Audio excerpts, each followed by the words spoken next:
Estaba repasando descuentos en supermercados, congelamiento de tarifas eléctricas, beneficios para los que toman crédito SUBA, políticas impositivas para las pequeñas y medianas empresas, que como sabemos son el motor de la economía de este país y de todos los países, ¿no? ¿Qué tal, Hernán? Bienvenido. ¿Qué tal, Guillermo? ¿Cómo estás? Bueno, han trabajado sobre este paquete de medidas, donde la gobernadora dice que son concretas, esto no tiene que ver con ninguna fantasía, ningún discurso, ni ningún relato, ¿no? Hablemos precisamente de eso. Estas declaraciones de la gobernadora tienen un sesgo político, en realidad, ¿no? ¿Por qué dice eso? Bueno, porque llegan con estas medidas, pretendemos llegar a dos sectores que han sufrido, sobre todo los últimos meses, una inflación mayor a la esperada, o el año pasado una recesión imprevista, pero que fue muy aguda, que afortunadamente en el primer trimestre de este año ya estaríamos dejando atrás en cuanto al nivel de producción, pero que de ninguna manera se alcanzan los niveles precrisis. Y me refiero a las familias, básicamente las que compran en el changuito del supermercado todos los meses y han sentido esta inflación superior a la esperada, sobre todo en estos últimos meses. Y a las pymes, que son las que generan más empleo, las que generan más producto de la Argentina y que muchas veces se ven discriminadas, por ejemplo, en el acceso con sus productos a las góndolas de las grandes cadenas. A ver, hablemos, vamos por partes, ¿no? Descuento en supermercados, que además entiendo aumentó o va a aumentar el tope de reintegro. ¿Quiénes son los beneficiarios? ¿Qué días se puede ir? Eso es, todos los que tengan tarjeta del Banco Provincia, todos los bonaerenses y los que no la tengan la pueden pedir. Una caja de ahorro con una tarjeta es un simple trámite que se concreta en el momento. ¿Tarjeta de Banco Provincia? Requisito fundamental. Tarjeta de débito o de crédito. El beneficio es el tercer y cuarto miércoles de cada mes, hasta 2.000 pesos por mes, aumenta el tope, antes el año pasado fue 1.500, hasta el 50% de la compra. O sea, el que compra 4.000 pesos va a recibir una devolución de 2.000, el que compra 5.000 también de 2.000 y el que compra 3.000 una devolución de 1.500. O sea, 50% o 2.000 pesos como máximo. ¿Cuánto va a durar esta medida que sí, realmente le hace un favor al bolsillo enorme? La medida va a durar todo el año, todos los meses, se va a renovar esos 2.000 pesos, o sea que a lo largo del año, bueno, son casi 20.000 pesos de devolución en compras de supermercados, un poquito menos, 18.000 pesos de compras. Empieza ya esta semana la posibilidad de poder comprar en los supermercados. Esa es la primera medida y diría que es la más masiva la que llega, porque es un changuito por mes, si querés, claro. Esos 2.000 pesos para bueno, aliviar el costo de la canasta de consumo básico, ¿no? Bien, congelamiento de tarifas eléctricas. ¿Llega a los domicilios, llega también a los comercios? Sí, es consumo residencial, que son las tarifas que más aumentaron a lo largo de estos años, un proceso que no ha sido simpático, pero que era necesario. Había tarifas artificiales, por eso que igual las pagábamos por otro lado, digamos, no pensemos que antes no pagábamos la luz. Está diciendo, el subsidio se paga por otro lado, exacto, siempre. Exacto, siempre lo terminamos pagando los bonaerenses, los argentinos, por un lado, de manera directa por la boleta que llega a casa, o de manera indirecta por impuestos que terminan subsidiando la provisión de energía.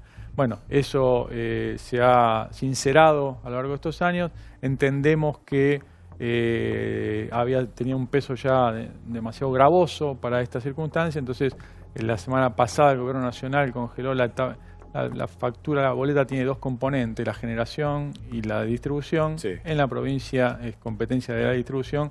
Lo que se ha dispuesto, sumando a la medida del Gobierno Nacional la semana pasada, es congelar también esa tarifa para todo el año. Bien.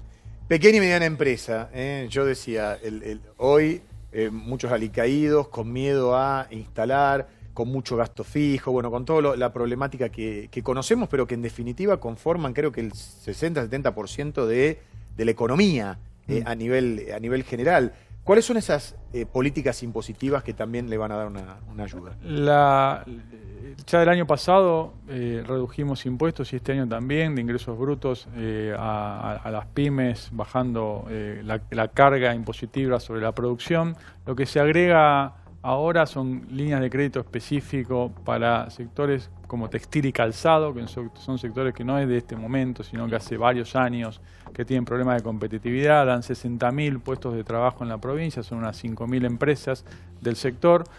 Creemos que merecían una atención especial con tasas del 25%, muy inferior a las del mercado actual. También para las pymes productoras de alimentos, que muchas veces se ven discriminadas en las grandes cadenas. Porque no, las pymes quieren estar en los supermercados también. No tienen acceso equitativo, no. La relación comercial es muy, esta relación vertical es poco pareja, muy inequitativa, porque el poder de negociación de uno y otro es muy diferente. Muchas veces las grandes alimenticias discriminan en favor propio el acceso o inhiben el acceso de las pymes. ¿En favor de las marcas grandes o de sus propias marcas? Exacto. Este tipo de regulación están en países como el Reino Unido, como España, como Chile, como Colombia, o sea, de distinto nivel de desarrollo y de economías de mercado. Son regulaciones que garantizan una mayor competencia, beneficiando a las pymes, que son las que dan más empleo, pero también al consumidor, que va a tener por lo menos 4 variedades o 4 marcas distintas por producto, como para poder elegir, y al competir, al garantizar que haya por lo menos 4, va a haber más competencia por precio. ¿Van a ir por una propia ley de góndolas en la provincia? Esta es la ley de góndolas, es la que se presentó hoy a la legislatura bonaerense, que uno de sus artículos establece que tiene que haber por lo menos 4 variedades por producto. Por lo menos 4 productos. Sí, 4 marcas o 4 proveedores del mismo producto. Nadie puede tener más del 30% de la góndola, entonces ya garantiza que por lo menos tiene que haber 4.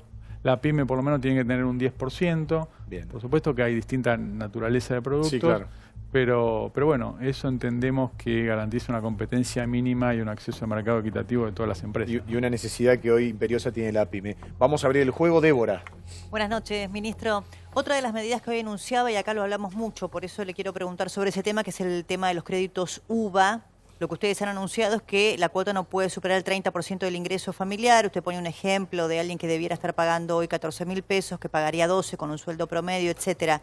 La pregunta es sobre esta medida particularmente y en general sobre todas, ¿cuál es el modo de financiamiento, ¿no? Porque tanto se ha hablado de las dificultades, de lo que pasa en la provincia respecto de los ingresos. ¿Cómo se financia todo este paquete de medidas y particularmente la de los créditos UVA? Sí, los créditos UVA, Débora, no es un problema masivo en la provincia ni en el sistema. Hay poca mora de créditos UVA, pero como entendemos que es menor al 1%, pero como entendemos que la vivienda tiene, además de su valor económico, un valor para la familia bastante particular, bastante emblemático, digamos, no queremos que haya ningún tipo de zozobra o de inquietud en una familia respecto a la posibilidad de perder su vivienda. Claro. Entonces ahí se tomó esta medida que, bueno, aquella familia que haya visto resentidos sus ingresos respecto a la inflación, por alguna brecha que pudo haber habido en el último año, bueno, que si tiene que pagar una cuota superior al 30% de su salario,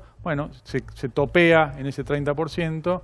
El ejemplo que vos ponías, bueno, si tiene un ingreso de 40.000, el 30% es 12.000.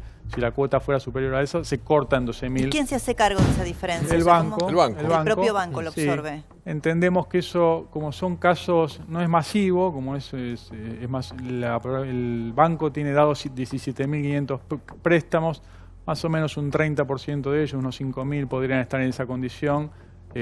No tiene un costo prohibitivo para el banco y damos. No es que les tira los plazos a la persona, directamente lo absorbe el sistema financiero. Lo absorbe el banco y de alguna manera podemos dar esta tranquilidad sin un costo fiscal excesivo, ¿no? Bien, Paulo. Hernán, ¿cómo le va? Buenas noches. Hola. Es bueno marcar que nada es gratuito, porque en Argentina está el mal concepto de la gratuidad y esto lo termina pagando todos los bonaerenses con sus impuestos y la plata va de un lado para el otro, pero no es gratis. Ninguna de estas medidas son gratis. En el tema puntual de las pymes, ¿cuáles son los beneficios? Porque allí Nación había hablado de algunas ventajas por parte de AFIP. Y hoy ustedes hablaron de otro tipo de ventajas. ¿Incluye tarifas también ahí, que hay una queja muy fuerte por parte de ellos? Sí, incluye. Nosotros, para el caso de la morosidad, en caso de AFIP o ARBA, que es la comparable, ya tenemos tasas de punitorios más bajas. Entonces, bueno, no hacía falta bajarlas, bastante más bajas que la Nación, que ahora las equiparó a la provincia, con lo cual ahí tenemos una situación competitiva. También Paulo, en virtud de que lo que comentaba antes, que nada es gratis, tampoco podemos premiar al que entra en morosidad, así que hay que mantener un premio al que paga, al que cumple. Así que entendemos, creo que la tasa está en el 2,5 de punitorio, creo que es una tasa razonable respecto a las que hay en el mercado para que tampoco se terminen financiando con el fisco. Claro. Seguro. Entre las medidas que se anunciaron es ayudar básicamente al sector textiles y electrodomésticos, pero hay otros sectores en la provincia de Buenos Aires que están pasando una severa crisis por justamente la recesión. ¿Tienen previsto ampliar hacia pymes algún tipo de medida para que puedan retener el personal sin mayor costo, por ejemplo? Mire, hicimos primero que las deudas de carácter laboral que tuvieran con el fisco bonaerense se eliminan todos los punitorios, eso es universal para todas las pymes. Ahí estamos condonando como 1.500 millones de pesos de intereses y ha de hacer un plan de pagos hasta de 6 a 60 cuotas. Ahí sí, digamos, no es lo mismo pagar en 6 que en 60, obviamente, pero también empezamos con calzado y textil, con una línea... sí, calzado, perdón, sí, dije electrodoméstico porque es un sector que está muy afectado. Está muy afectado, tiene 60.000 puestos de trabajo, como dije recién. Entonces, bueno, nos parece que es el más vulnerable en este momento que amerita una política específica, ¿no? Ministro, hoy yo estuve en una reunión de pequeñas y medianas empresas y entre las muchas demandas que había, que estamos hablando, hay otra muy particular que tiene que ver con los plazos de pago como proveedores, porque algunas son pequeñas, otras medianas y otras son micropymes, que a veces no tienen espalda para bancar 90, 120, 150 días. Digo, ¿en el futuro se podrá hacer algo para llegar? Creo que en otros países hay leyes donde dicen, bueno, se paga a 30 días, ¿no? Justamente en la ley de góndolas, la ley de góndolas también tiene especificidad en 4 sectores que son los del consumo cotidiano de las familias, que son alimentos, bebidas, higiene y limpieza. Sí. Ahí pusimos que las grandes cadenas, que suelen tener más espaldas, no se puedan financiar con las proveedoras pymes. Entonces en la reglamentación está previsto que los plazos de pago no sean superiores a, bueno, no los definimos todavía, pero prudencial 30 a 45 días, que sería lo normal, y no que le hagan cargar el costo financiero a la productora. Están en desventaja. ¿No? Exactamente. Sí. Perdón. Gustavo. Ministro, ¿cómo le va? Uno puede entender o comprender que, al ser el mismo proyecto político, la provincia no tenga mucha autonomía sobre determinadas cuestiones que puede impulsar Nación como marco general, como podría ser la apertura de importaciones que golpeó efectivamente a muchas pymes en provincia de calzado, textil, como usted decía. Pero hay cierta autonomía para tomar, por ejemplo, la ley de góndolas. Le soy sincero, no entiendo por qué, para terminar con los oligopolios de muchas empresas, entre ellas las de consumo masivo, la ley de góndolas la mandan recién ahora y no es algo que se podría haber enviado tranquilamente apenas habían asumido. Sí, mire, Gustavo, primero, sí, somos el mismo proyecto, somos el mismo equipo, el mismo proyecto político de Cambiemos. Pero es un país federal, con lo cual cada jurisdicción, digamos, tiene alguna autonomía en la definición de algunas políticas, por ejemplo esta, que es una política por eso le decía, la ley de góndolas la podría haber enviado. La verdad que la ley de góndolas es un proyecto, por ahora un proyecto atemporal, no es que tiene que ver con esta coyuntura en particular, es para garantizar la competencia, que no haya abusos por parte de las grandes cadenas en su relación con los proveedores. Sí, lo podríamos haber mandado antes. Digo, porque la filosofía de no tener industrias tan protegidas como eran, por ejemplo, textil, calzado, también esa apertura le gustaría verla hacia adentro con una ley de góndolas que se hubiese hecho de entrada como para que se compita en serio. Sí, la podríamos haber hecho antes o también la podríamos haber hecho nunca. Digamos, ahora estudiamos el tema, llegamos con un proyecto, lo preparamos. La verdad que lo mejor que nos podría pasar, Gustavo, es que la ley sea inocua, o sea, que no haya que aplicarla nunca porque vamos a hacer las inspecciones o vemos los contratos que tienen que ser por escrito entre proveedores y supermercados y no hay abuso porque se autorregulan, porque tienen la ley o porque directamente no hay abuso. La verdad que lo mejor que podría pasar es que la ley no haya que aplicarla. Pero bueno, ahora está ahí, la debatirá la legislatura y esperemos que sea una ley lo antes posible, ¿no? Bien. Ministro, antes de despedirlo, desde el punto de vista político, ¿ustedes hablan también de la fórmula en las reuniones de gabinete, lo que va a pasar en los próximos meses? Mire, Guillermo, la verdad que el debate público que hay respecto a la forma de las candidaturas es más un debate de la escena pública que de la escena de gestión de gobierno. Por supuesto que estamos atentos y hacemos nuestros proyectos, en nuestro caso de la provincia 2020-2023, pero las candidaturas están definidas y trabajamos con eso como un dato, ¿no? Bueno, ministro, gracias por haber venido. Suerte. Si le va bien a usted, nos va bien a todos los que vivimos en la provincia. Eso seguro. El ministro Lacunza, hablando de las medidas anticrisis anunciadas por la gobernadora María Eugenia Vidal.